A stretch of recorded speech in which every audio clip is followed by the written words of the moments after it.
നമസ്കാരം. George സോറോസിന്റെ Open society ഫൗണ്ടേഷന് ബംഗ്ലാദേശിലെ പുതിയ ഭരണകൂടത്തിന് സാമ്പത്തിക പുനർനിർമ്മാണത്തിനുള്ള പിന്തുണ വാഗ്ദാനം ചെയ്ത വാർത്ത അടുത്തിടെയാണ് പുറത്തുവന്നത്. ജോർജ് സോറോസ് കോൺഗ്രസ് അഴിമതികളൊക്കെ വാർത്തകളിൽ കത്തി നിൽക്കുന്ന സമയത്തായിരുന്നു ഇത്തരത്തിലുള്ള ഒരു വാർത്തയും പുറത്തു വന്നിരുന്നത്. അതുകൊണ്ട് തന്നെ നിരവധി ആരോപണങ്ങൾക്ക് ഇത് കാരണമായിട്ടുമുണ്ട്. എന്നാൽ ഇതിനൊക്കെ ശേഷം ഇപ്പോഴിതാ ശതകോടീശ്വരനായ ജോർജ് സോറോസിന്റെ സംഘടനകൾ രാഷ്ട്രീയ കാര്യങ്ങളെ സ്വാധീനിക്കാനും ഇന്ത്യയും ബംഗ്ലാദേശും ഉൾപ്പെടെ ഒന്നിലധികം രാജ്യങ്ങളെ അസ്ഥിരപ്പെടുത്താനും വിദേശ രാജ്യങ്ങൾക്കും സാമ്പത്തിക സഹായം നൽകുന്നതിന് US ഏർപ്പെടുത്തിയ അന്താരാഷ്ട്ര വികസന ഏജൻസിയിൽ നിന്ന് USAID 2276 കോടി സ്വീകരിച്ചതായി റിപ്പോർട്ട് പുറത്തുവന്നു. ട്രംപിന്റെ അക്കൗണ്ട് ട്വിറ്റർ ലിങ്കിലാണ് USAID-ൽ നിന്ന് ജോർജ് സോറോസിന് $260 മില്യൺ ലഭിച്ചുവെന്നും ഈ പണം Sri Lanka, Bangladesh, Ukraine, Syria, Iran, Pakistan, India, UK, US എന്നിവിടങ്ങളിൽ അരാജകത്വം പടർത്താനും സർക്കാരുകളെ മാറ്റാനും വ്യക്തിഗത നേട്ടമുണ്ടാക്കാനും ഉപയോഗിച്ചു എന്നുള്ള ആരോപണം വന്നത്. സോറോസുമായി അഫിലിയേറ്റ് ചെയ്തിട്ടുള്ള ഈസ്റ്റ് വെസ്റ്റ് മാനേജ്മെന്റ് ഇൻസ്റ്റിറ്റ്യൂട്ട്, സോറോസിന്റെ ഓപ്പൺ സൊസൈറ്റി ഫൗണ്ടേഷൻ എന്നിവ കഴിഞ്ഞ 15 വർഷമായി USAID പദ്ധതിയിൽ നിന്ന് പണം കൈപ്പറ്റുന്നുണ്ട്. ഇന്ത്യയിൽ പ്രശ്നമുണ്ടാക്കാൻ മാത്രം 5000 കോടി സോറോസ് ചെലവിട്ടതായിട്ടാണ് വാർത്ത. ഇതിൽ ഒരു വിഹിതം USAID പദ്ധതിയിൽ നിന്നാണ്. സോണിയാഗാന്ധി അധ്യക്ഷയായ രാജീവ് ഗാന്ധി ചാരിറ്റബിൾ ട്രസ്റ്റിനും രാജീവ് ഗാന്ധി ഫൗണ്ടേഷനും ജോർജ് സോറോസ് നടത്തുന്ന ഓപ്പൺ സൊസൈറ്റി ഫൗണ്ടേഷൻ പണം നൽകിയോ എന്ന് BJP MP നിഷ്കാന്ത് ദുബൈ ലോക്സഭയിൽ ചോദിച്ചിരുന്നു. ഓവർസീസ് കോൺഗ്രസ് പ്രസിഡന്റായ സാം പിട്രോഡോയ്ക്ക് പണം നൽകിയോ എന്ന ചോദ്യവും ഉന്നയിച്ചു. ഇന്ത്യയിൽ 582 ജില്ലകളിലായി 41 പദ്ധതികൾക്ക് USAID പദ്ധതിയിൽ നിന്ന് പണം കിട്ടുന്നുണ്ട്.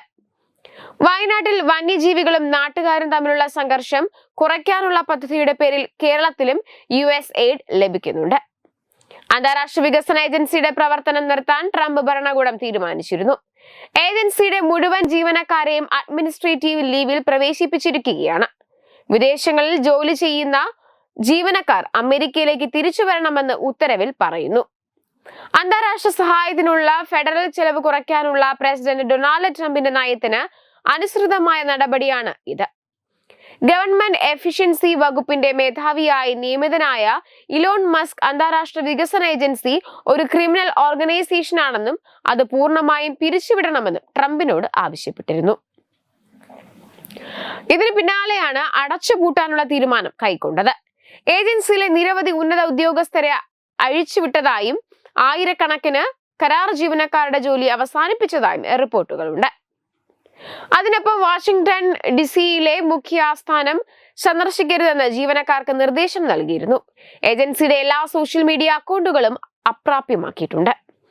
ജോലിയിൽ തുടരുമെന്ന് തീരുമാനിക്കുന്നവർക്ക് വ്യക്തിഗതമായി പുനർവിചാരണ നടത്താൻ ഏജൻസി തയ്യാറാണെന്ന് അറിയിപ്പിൽ വ്യക്തമാക്കിയിട്ടുണ്ട്.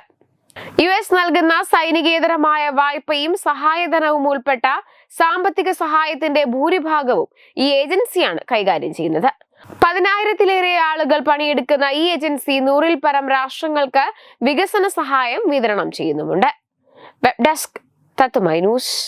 Branding partner Edubix online executive education. Focus physiotherapy centre Pattom. Unnat engineering Gujarat. തീർത്ഥയാത്ര.com. Iron build Gujarat. Powered by Jyotis, realizing your dream home.